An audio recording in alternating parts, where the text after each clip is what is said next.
안녕하세요. 책 읽는 치어리더입니다. 오늘은 성장소설을 가지고 왔는데요. 제 사춘기 때를 생각해보면 뭔가 굉장히 불안하고 혼란스러웠던 시기였던 것 같아요. 자의식이 높아지면서 다른 사람과 끊임없이 자신을 비교하고 그러면서 자기를 알아가고 형성해가는 시기라고 생각이 드는데요. 나와 타인을 끊임없이 비교하고 다른 사람이 나를 어떻게 생각하는지에 대해서 굉장히 민감한 시기잖아요.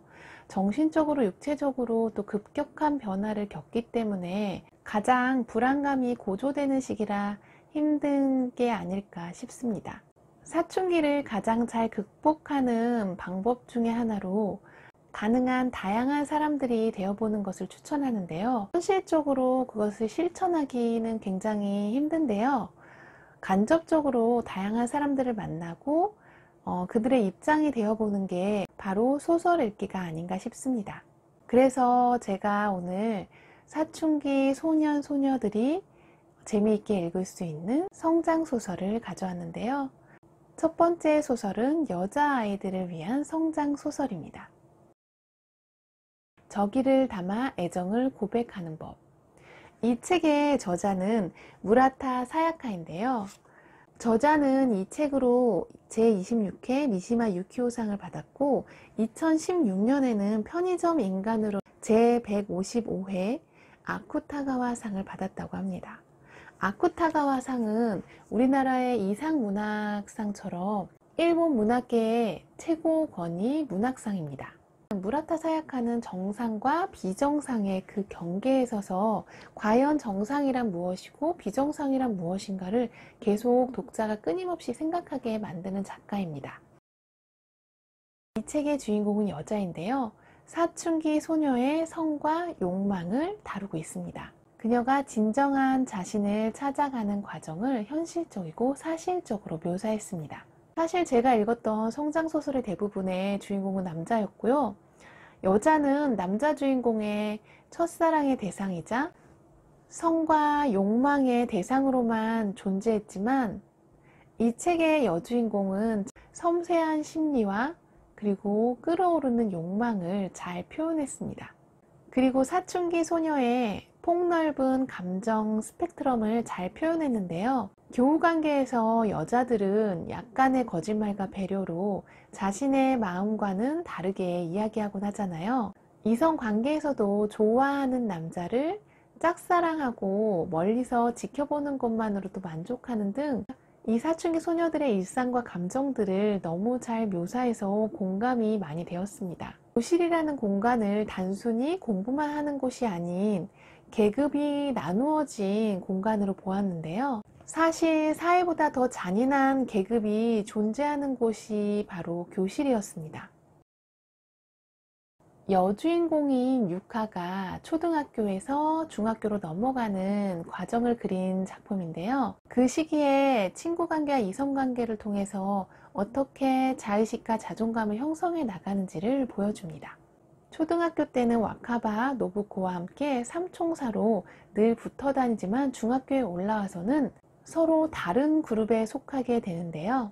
교실이라는 폐쇄적인 공간에서 계급이 나누어지는 상황에서 아이들은 각자 그 계급을 유지하기 위해서 고군분투하는 모습을 유카의 눈으로 아주 자세하게 묘사됩니다.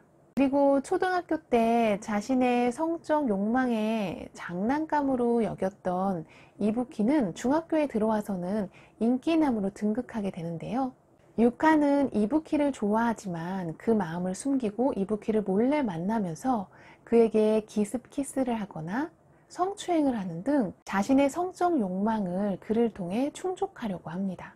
폐쇄적인 학교, 계급화된 교실에서 여자아이들이 겪을 수 있는 모든 에피소드들이 다 여기에 들어있는데요. 일본의 정서와 우리나라의 정서가 많이 비슷하기 때문에 공감되는 부분들이 굉장히 많았어요. 유카는 아직 정신적으로 미성숙한 아이들이 교실 안에서 자신보다 못한 아이들을 놀리고 비웃는 상황 속에서 자신도 그런 류의 취급을 당할까봐 노심초사하면서 자신은 얌전하고 조용한 범생이로 위장하고 생활하는데요. 사춘기를 지금 겪고 있는 소녀와 사춘기를 지난 여자들이 모두 다 읽었으면 좋겠습니다. 너무너무 재미있는 소설이에요. 남자아이들에게 선물하기 좋은 책입니다. 바로 아몬드인데요. 표지의 이 밋밋함과 단순함과는 반대로 내용은 정말 파격적이고 반전 있고 그리고 특별한 이야기가 펼쳐집니다. 이 책 표지에 나온 이 아이가 바로 윤재인데요. 이 윤재는 아몬드 크기만한 편도체가 다른 사람보다 더 많이 작아서 감정을 잘 표현하지 못하는 희귀병에 걸리는데요. 그게 바로 감정 표현 불감증이라고 합니다. 사실 감정 표현을 못한다기보다는 감정을 잘 느끼지 못한다는 말이 더 정확합니다. 할머니와 엄마의 사랑 속에서 잘 자라고 있던 윤재는 자신의 생일인 크리스마스 이브에 한 남자의 칼부림에 할머니는 돌아가시게 되고 엄마는 식물인간이 되게 됩니다. 바로 그의 눈앞에서 말이에요. 하지만 윤재는 아무것도 느낄 수가 없었습니다. 감정을 주입식으로 교육시켜줬던 엄마도 이제 곁에 없게 되고 홀로 남겨진 윤재는 고아로 생활하게 됩니다. 감정을 모르는 그에게 사랑의 감정을 알려준 도나를 만나게 되고 감정이 없는 그를 극한의 상황 속까지 밀어붙이는 고니도 만나게 됩니다. 그러면서 그는 점점 감정이라는 것에 눈을 뜨게 되는데요. 제가 인상 깊게 보았던 기억에 가장 남는 장면이 있는데요. 고니가 하루는 나비를 가지고 옵니다. 윤재에게 극한의 감정을 느껴보게 해주려는 시도를 하는데요. 나비의 날개를 하나씩 찢습니다.